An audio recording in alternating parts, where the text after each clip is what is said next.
So hello guys, Radhe Radhe. कैसे हो सब? आई होप सब ठीक हो गए। तो पिछले व्लॉग में मैंने आप सबको बताया था कि जो हमारा राधा रानी का मंदिर है, उनका महल है, उनके जस्ट बगल में ही राजा और रानी का भी महल है।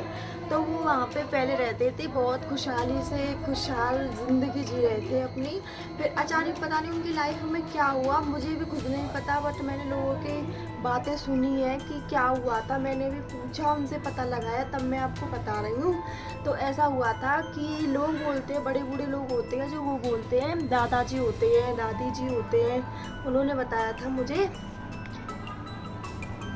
तो ये उन्होंने ये बताया था मुझे कि रानी सुबह सुबह पानी भरने गई थी। पहले ज़माने में नल वगैरह और जो भी आजकल सुविधाएं हो गई हैं, वो पहले नहीं हुआ करती थी, आप सबको भी पता है। तो पहले ये था कि कुएं हुआ करते थे, आप सबको भी पता है। तो वो ऐसे पानी खींचते थे, तब उसको पीते थे। पहले ऐसा ही था सब, अब बहुत चेंजिंग आ गई है। तो पहले रानी गई थी सुबह सुबह उठ के, क्योंकि पहले ज़माने में 4 बजे लोग जगते थे। अब तो ऐसे ही कुछ लोग हैं, अब भी जगते हैं, ऐसा नहीं है, बट कुछ नहीं जगते हैं। तो रानी 4 बजे सुबह उठकर पानी खींचने गई कुएं में से। तो जैसे यों यों करके पानी खींच रही थी ना, एकदम से पता नहीं उनको किसी ने धक्का दिया और उनका पैर फिसल गया। ये आज तक पता नहीं लगा, ये अभी तक रहस्यमय ही है। सो उन्होंने जैसे ही पानी खींचने को करा, उनका पैर फिसल गया, जैसे धक्का दे दिया, तो वो नीचे गिर गई पानी में।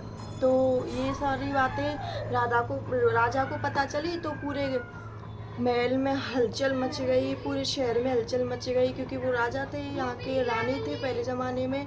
तो उसके बाद उनका अंतिम संस्कार कर दिया गया। फिर कुछ टाइम बाद फिर उसके बाद ये हुआ कि रानी से राजा बहुत इतना बेइंतहा मोहब्बत करते थे, इतनी इतनी इतनी बहुत ही ज़्यादा कि उनके बगैर उन पे जिया भी नहीं जा रहा था। कुछ दिन तक, 1-2 दिन तक वो अपने आप को संभालते रहे। प्रजा ने उनको समझाया, बहुत लोगों ने समझाया, तो वो ऐसे रहे। फिर पता नहीं उनसे नहीं रहा गए रानी के बगैर, तो उन्होंने भी वो भी ख़त्म हो गए। मतलब उनकी ये नहीं पता वो कैसे ख़त्म हुए, क्या हुआ, बट वो भी ख़त्म हो गए। उसके कुछ समय बाद ही उनकी, क्योंकि ना तो रानी थी ना राजा था, ना उनका कोई वारिस था, नहीं उनकी कोई संतान थी जो इस राजमहल को संभालता। तो उसके बाद उनकी प्रजा भी उनको छोड़कर चली गई।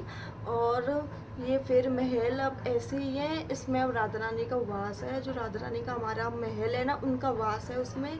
और उसमें अब भी उनकी पूजा की जाती है, राजा रानी की।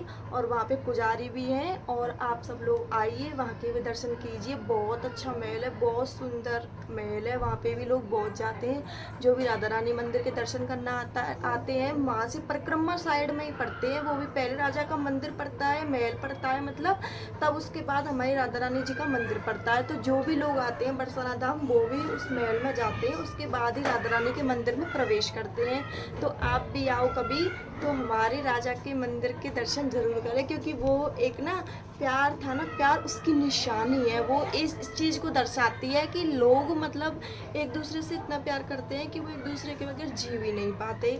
सब राधे राधे।